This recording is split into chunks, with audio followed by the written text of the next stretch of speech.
মানুহে আপোনাক হাঁহিছে, হাঁহিবলৈ দিয়ক। আপুনি মাত্ৰ কষ্ট কৰক। আপোনাৰ লগ বন্ধুৱে আপোনাক ঠাট্টা কৰিছে, কৰিবলৈ দিয়ক। আপুনি মাত্ৰ কষ্ট কৰক। আপোনাৰ আপোন মানুহে আপোনাক এৰি থৈ গৈছে, একো নাই, এৰিব দিয়ক। আপুনি মাত্ৰ কষ্ট কৰক। মানুহে আজি আপোনাৰ যোগ্যতাক লৈ হাঁহিছে, একো নাই, আপুনি মাত্ৰ কষ্ট কৰক।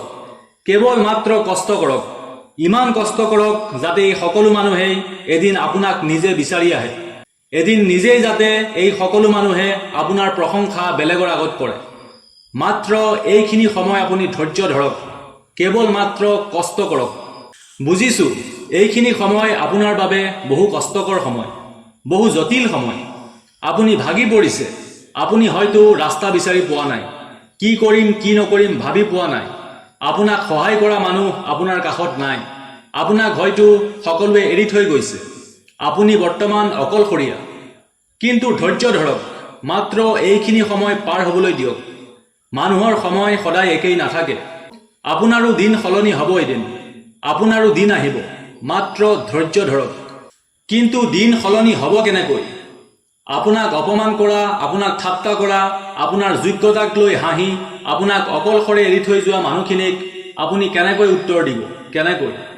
আপুনি আপোনাৰ লক্ষ্যক লৈ কেৱল মাত্ৰ কষ্ট কৰিব লাগিব।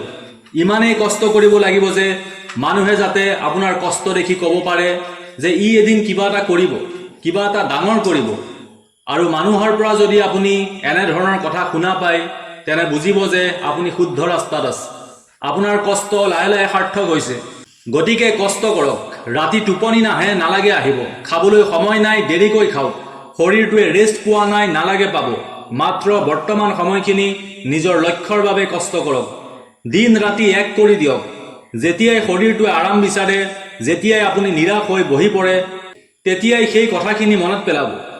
যেতিয়া মানুহে আপোনাক হাঁহিছিল, আপোনাক ঠাট্টা কৰিছিল, আপোনাৰ যোগ্যতা নাই বাবে আপোনাৰ পৰা আঁতৰি গৈছিল, এই কথাখিনি মনত পেলাই পুনৰ কষ্ট কৰাত লাগি যাব।